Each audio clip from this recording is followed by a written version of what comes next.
Não deu em nada. Nada não deu em nada.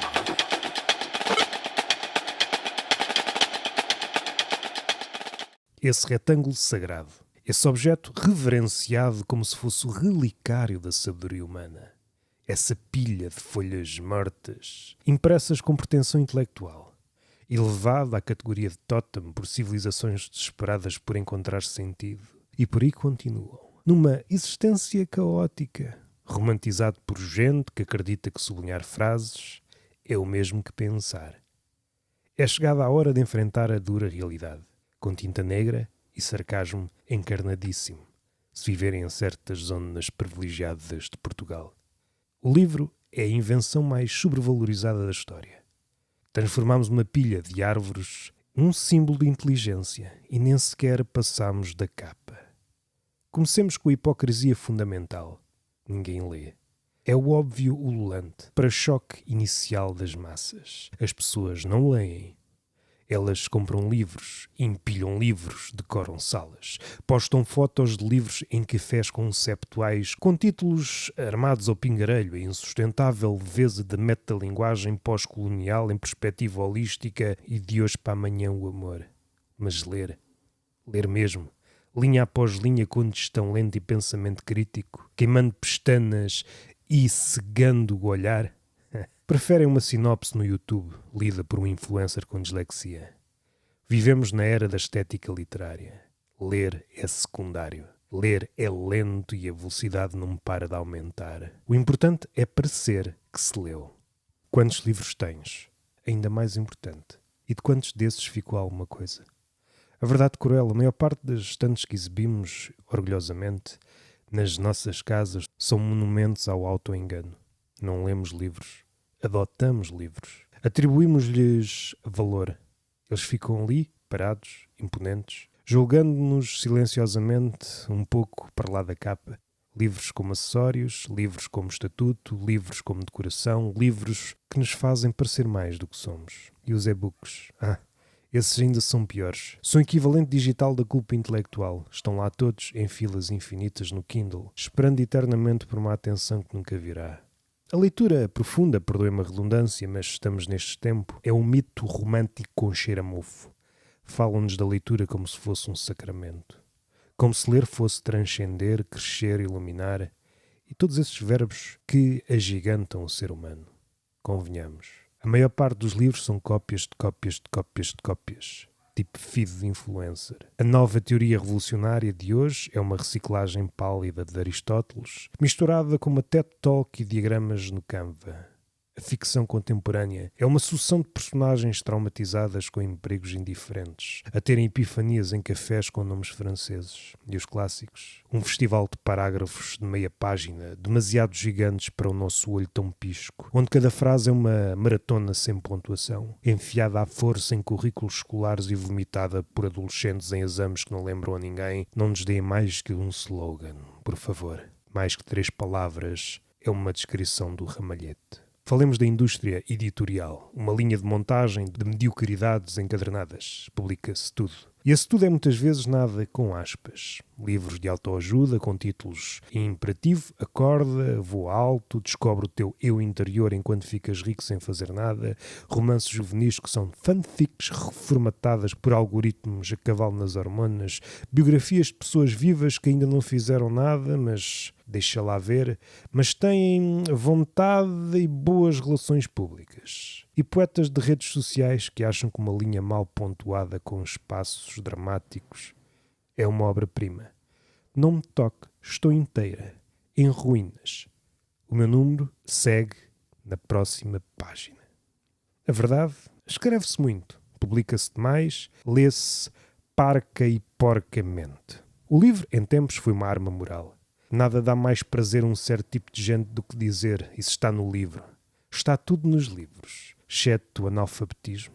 Se lesses mais, o mundo seria diferente, não digo melhor. Como se a salvação do planeta estivesse num PDF obscuro de 700 páginas sobre ecossistemas ou feminismo abaixo da cintura. Como se todo o problema do fascismo, do racismo, da desigualdade, da guerra, da estupidez coletiva fosse resolvida com meia dúzia de parágrafos bem mebrilados. O livro virou arma de superioridade moral. E muitos leitores são apenas narcisistas com bom vocabulário. Isto se o alcançarem. Os livros salvaram a humanidade? Spoiler, não. Com todo esse poder que lhes atribuímos, com esses mitos vindos dos 4 cantos do mundo, com todos esses séculos de bibliotecas, incêndios, academias, universidades, génios, editoras, clubes de leitura, prémios literários e poetas de redes sociais, a mente coletiva continua a estar em ponto morto. Hitler escreveu um livro. A Bíblia foi lida por milhares de cruzados decapitadores. O Manifesto Comunista foi lido por burocratas que depois mandaram prender quem o interpretava de outra forma. E depois há o Pedro Chagas Freitas, que publica no LinkedIn. A verdade é que os livros não iluminam nada. Diógenes, por exemplo, fazia-se acompanhar de uma lanterna. Só te dão ferramentas, dizem, usadas para fazer coisas lindas ou citações espalhafatosas nas redes sociais. É como o fogo. É criador ou destruidor, ou como um saxofone. Dele podem sair coisas bonitas ou ruído. Conclusão. O livro é a grande encadernação do ego humano. O livro não é um templo do saber. É o espelho do caos humano organizado em capítulos. É a maquilhagem de quem não se quer maquilhar. A fundação da civilização, a centelha do pensamento, mas muitas vezes, só mais uma distração.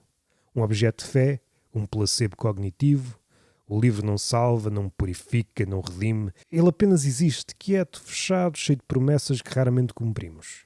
E mesmo assim continuamos a chamá-lo o melhor amigo do homem culto. Talvez porque, ao contrário do cão, o livro não ladra quando nos esquecemos dele durante semanas. Tudo isto foi uma caminhada até aqui. Talvez não seja despeciente focarmos o livro no século XXI. O livro enquanto fetiche literal e não literário. No século XXI, o livro deixou de ser lido. Exibimo-lo. Não é conteúdo que conta, mas o ato performativo de o ler. Já leste Os Irmãos Karamazov? Ainda não, mas está no meu Goodreads. Já comprei Montanha Mágica. Já subiste a montanha? Não, mas a lombada combina com o meu tapete. O livro já não é texto, é evidência. É grossura, é uma moeda de status. É um cartão de visita do eu leio. Mais importante do que a leitura é a confissão pública da leitura futura que nunca acontecerá. E no TikTok, a literatura virou livros que me fizeram chorar, 3 emojis a chorar. Se gostaste de Harry Potter, vais adorar este com elfos deprimidos e sexo explícito. O BookTok é a disneyficação do livro. Não há mais discussão estética, análise formal, comparação crítica, reflexão existencial. Há apenas emoção viralizada com trejeitos espalhafatosos, com filtros e unboxings de edições com glitter. Deixámos de avaliar o livro pela capa, isso é demasiado erudito, elitista, e doravante ajuizámo-lo conforme o nosso influencer abre a caixa antes da capa. A consequência, o livro deixa de ser texto para se tornar gadget, consumido como fast fashion. Para usar hoje, amanhã não interessa. Ler deixou de ser uma atividade intelectual e tornou-se conteúdo, mas estava-me a esquecer de algo. Os podcasts de literatura. A forma de adequar a superficialidade. O podcast literário é um novo clube do livro, mas sem vinho e sem honestidade e sem intelecto. 2 jovens adultos, ou 3 em casos terminais, sentam-se com microfones e dizem: então, este livro fala sobre trauma?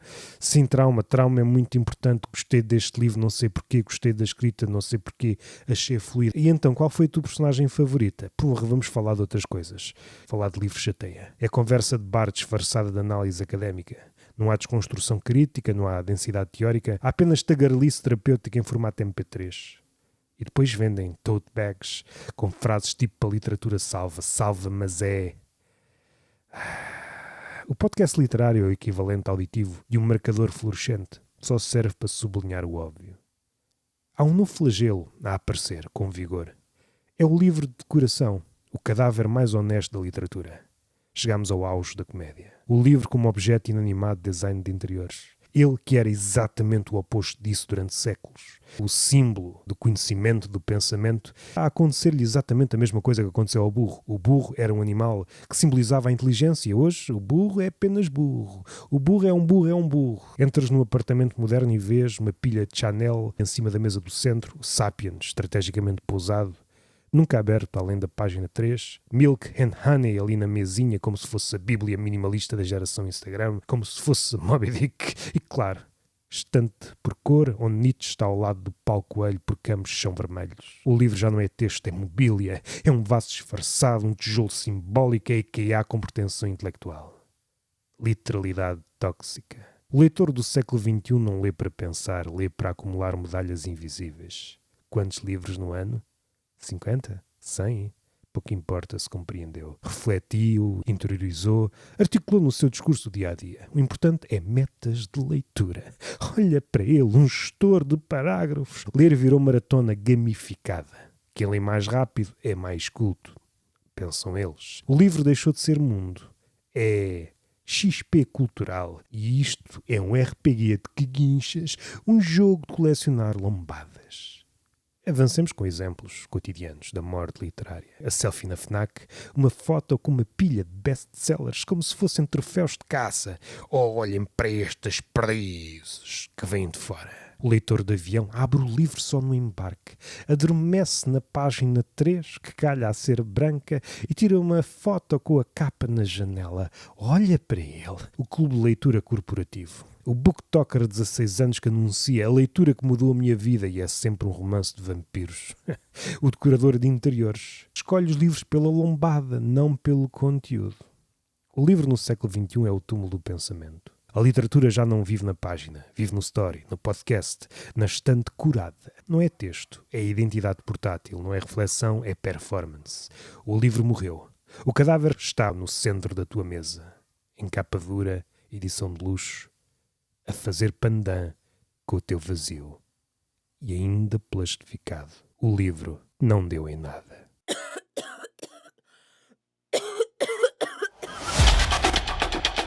Não deu em nada. Nada,